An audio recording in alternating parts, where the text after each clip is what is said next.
Good evening our students. बेटा science में आपका चैप्टर चल रहा था परमाणु संरचना। परमाणु संरचना पे मैंने न्यूमेरिकल आपको करा दिए थे। आज होना है समूह विस्थापन नियम।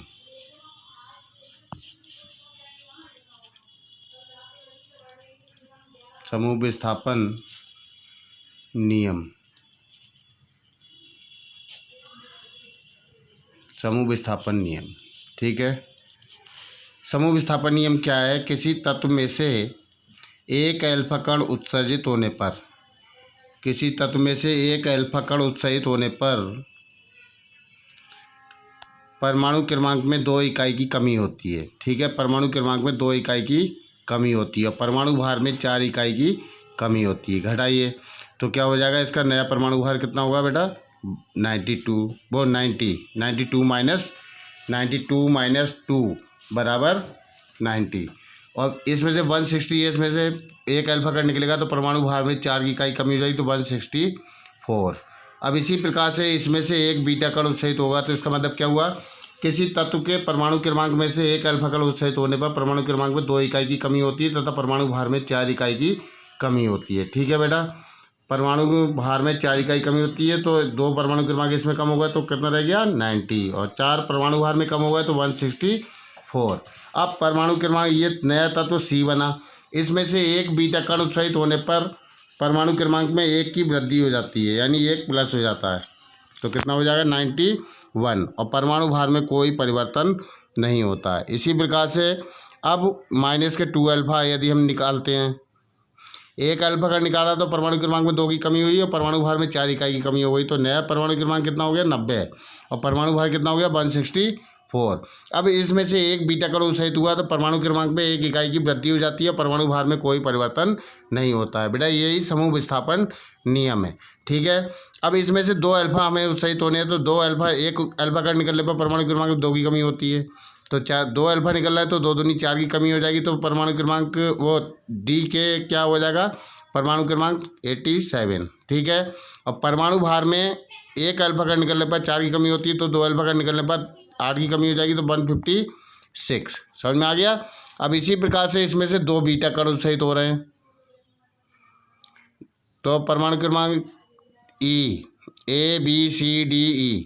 अब इसमें 2 बीटा कण उत्सर्जित हो रहे हैं, एक बीटा कण उत्सर्जित होने पर परमाणु क्रमांक में 1 ही वृद्धि होती है तो 2 बीटा उत्सर्जित होंगे तो +2 हो जाएंगे तो कितना हो जाएगा?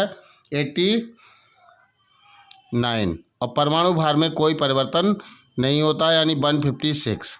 समझ में आ गई? यानी किसी तत्व में से एक अल्फा कण उत्सर्जित होने पर परमाणु क्रमांक में 2 इकाई की कमी होती है और परमाणु भार में 4 इकाई की कमी होती है, ठीक।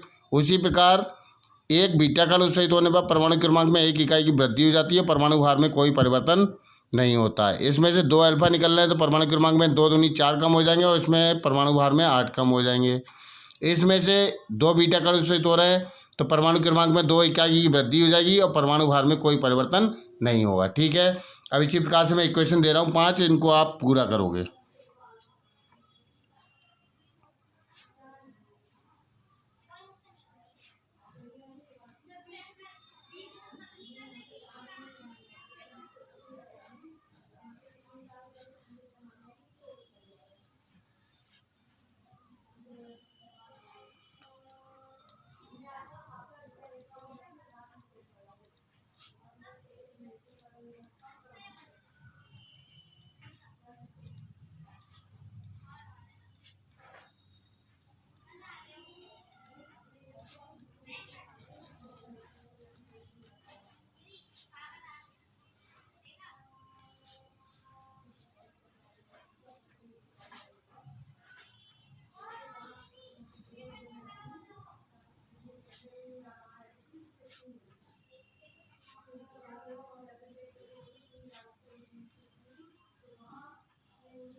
इन समीकरणों को आपको कंप्लीट करना है, ठीक है बेटा।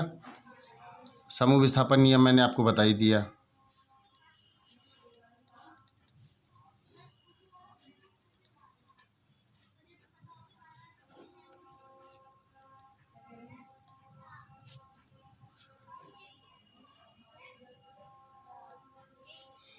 ये समीकरणें आपको होमवर्क में करनी है, होम करके और फिर कॉपी में कंप्लीट करनी है। ठीक है बेटा।